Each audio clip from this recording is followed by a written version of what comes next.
भारत के उत्तर प्रदेश में बसा हुआ अयोध्या मंदिर, जिसमें लोहे का सुई के नोक पर भी इस्तेमाल नहीं किया गया है। एक ऐसा मंदिर जिसमें अंटार्कटिका के बर्फ के पानी का इस्तेमाल किया गया है। एक ऐसा मंदिर जिसके निर्माण के नींव में अयोध्या की शुद्ध मिट्टी तो है ही ऑफ कोर्स, उसके साथ साथ एक नहीं, 100 नहीं, 1000 नहीं, बल्कि 2587 अलग अलग जगहों की मिट्टी मौजूद है। यह एक मंदिर नहीं, करोड़ों लोग को दिल में बसा हजारों साल पुराना आस्था है, जो कि एक मंदिर के रूप में है। बिल्डिंग के मजबूती के हिसाब से पूरे भारत के मजबूत मंदिर माना गया है। फिजिकली अयोध्या राम मंदिर का टोटल साइड यानी कॉम्प्लेक्स एरिया 70 स्क्वायर फीट है, यानी 70 एकड़ है। और यह 70 एकड़ के साइड में से 2.7 एकड़ यह मंदिर स्थित है। यह मंदिर 380 फीट लंबा है, चौड़ाई 250 फीट है और ऊंचाई 161 फीट है। कुल मिलाकर 392 पिलर्स हैं और 44 दरवाजे हैं। ये सब तो आम बातें हैं जो आपने सुना है। अब जानते हैं कुछ amazing fact. The Enigma of BRICS यानी स्पेशल ईंट। राम मंदिर के निर्माण में जितने भी ईंट इस्तेमाल किया गया है, उन हर ईंट पर श्री राम लिखा हुआ है। श्री राम और उसके बाद ईंट का साल का मैन्युफैक्चर ईयर कहा जाता है कि राम सेतु वेदर यानी मौसम झेलना तो कुछ भी नहीं। राम मंदिर को इस तरह से बनाया गया है, 8 मैग्नीट्यूड का भूकंप अगर आए तो भी ऐसे ही खड़ा रहेगा। 8 मैग्नीट्यूड का भूकंप से शहरों का इस तरह का हाल हो जाता है, जैसे कि आप स्क्रीन पर देख सकते हैं। राम मंदिर को वेस्ट ऑफ नेचुरल कैटेगरी से बनाया गया है और मजबूती से बनाया गया है। ये तो आप वर्ड सुनते हो तो कैसा महसूस होता है, उस स्ट्रॉन्गनेस का डिफिनेशन है ये राम मंदिर। मंदिर इतना मजबूत है फिजिकली। विश्व का सबसे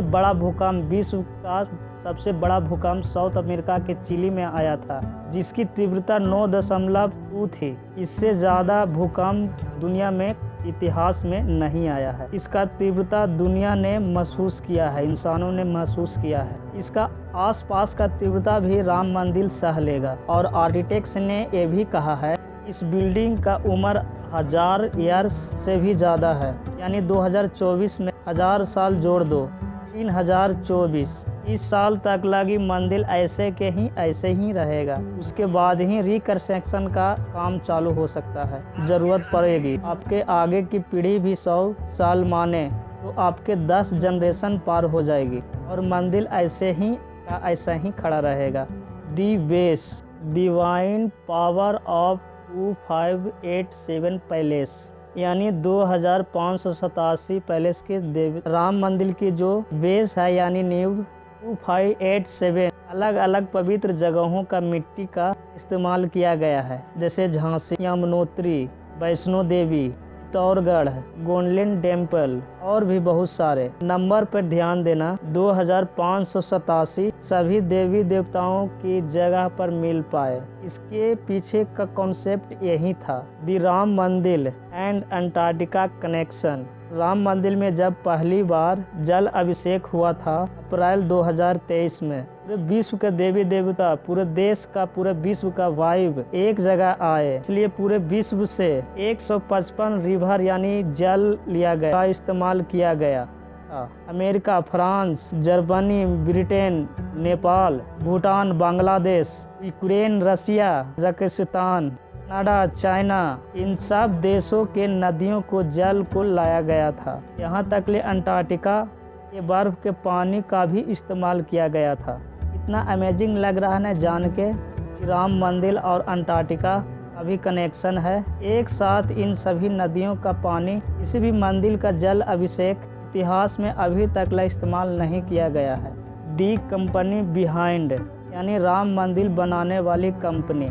राम मंदिर के कंस्ट्रक्शन के लिए कोई भी मटेरियल भारत के बाहर से नहीं मंगवाया गया था। राम मंदिर को LT यानी लार्सन एंड टर्बो और टाटा ग्रुप मिल के बनाया है, और भी छोटी छोटी कंपनियां साथ में है।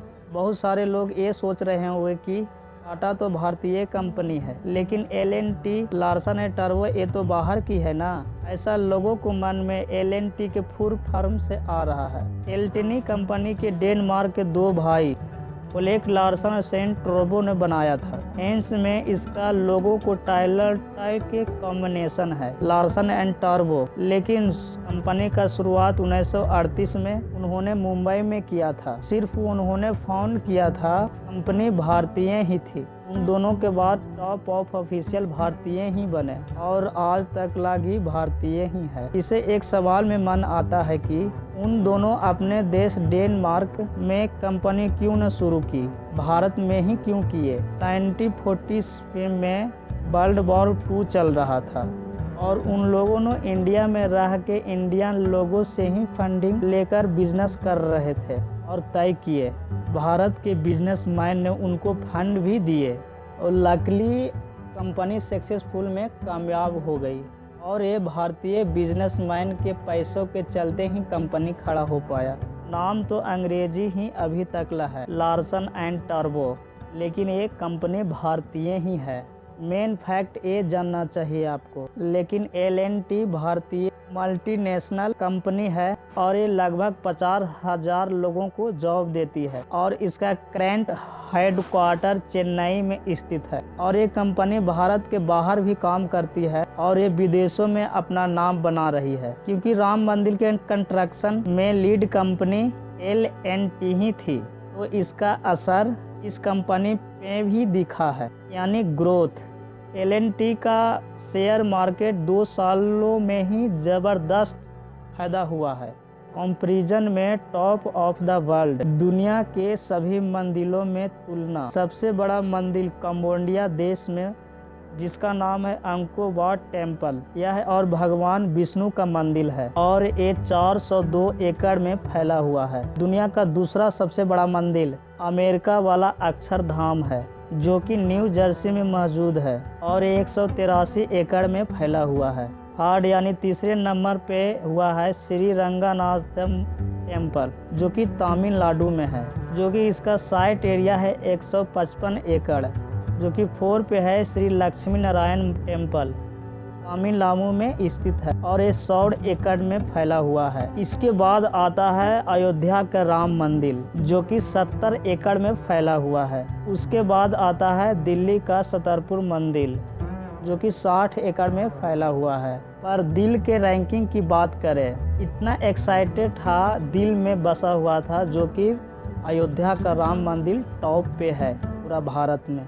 ऐसा नहीं कि इन मंदिरों के एक दूसरे से कंपेयर कर रहा हूँ, मैं बस एक एरिया दिखा रहा था आपको, क्योंकि मुझे लगा कि आपको यह पता होना चाहिए 402 एकड़ में भी कंबोडिया में एक मंदिर है। आपके जनरल नॉलेज के लिए, the mind the behind design, Shri Ram मंदिर के पीछे डिजाइन का दिमाग। राम मंदिर के चीफ आर्किटेक्ट हैं चंद्रकांत सोमपुरा। इनका परिवार लास्ट 15 पीढ़ियों से मंदिर का डिजाइन में ही काम करता है। सोमपुरा परिवार ने पूरे दुनिया में 100 से भी ज़्यादा मंदिरों का डिजाइन कराया है। गुजरात का सोम मंदिर उनमें से एक है। सोमपुर साहब ने एक राम मंदिर बनाकर एक आकर्षण पैदा कर लिया है अपनी ओर। एक अति सुंदर डिजाइन बिल्डर को दिया। मिट्स अबाउट राम मंदिर, यानी राम मंदिर के बारे में फैलाए गए कुछ झूठ, इसके बारे में आपको पता होनी चाहिए।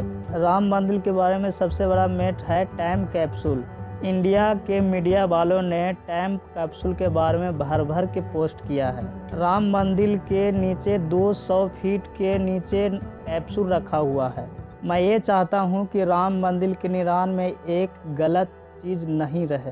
तो यह सुनो, श्री चंपत राय, यह सेक्रेटरी है श्री राम जन्मभूमि तीर्थ क्षेत्र के ऑफिशियल ट्विटर हैंडल पे यह वीडियो पोस्ट किए थे और आप इसको देखो। मतलब टॉप ऑफिशियल को आकर दुनिया को कहना पड़ा कि टाइम कैप्सूल वाली बातें फेक है। टाइम कैप्सूल के बारे में तो झूठ है, लेकिन हमें सोच में आता है कि अगर जो राम मंदिर के नीचे टाइम कैप्सूल का उपयोग होता तो बहुत अच्छी बात होती। बताता हूँ क्यों। टाइम कैप्सूल एक बॉक्स होता है जिसमें वह जानकारी रखी जाती है। अभी के लोग चाहते हैं आने वाली पीढ़ियों को भी पता हो क्या होता, एक्चुअली राम मंदिर के निर्माण के नीचे रखा हुआ कैप्सूल होता। एक ऐसा टाइम कैप्सूल, श्री राम की कहानी, राम मंदिर बनने का सफर, सब कुछ लिखा हुआ रहता। टाइम कैप्सूल बनाया जाता है ही इसलिए आने वाली पीढ़ी को मिले। टाइम कैप्सूल इसलिए रखा जाता है कि न्यूक्लियर वॉर भी हो जाए, यानी परमाणु युद्ध भी हो जाए, तो कैप्सूल सुरक्षित रहे, क्योंकि 200 पीस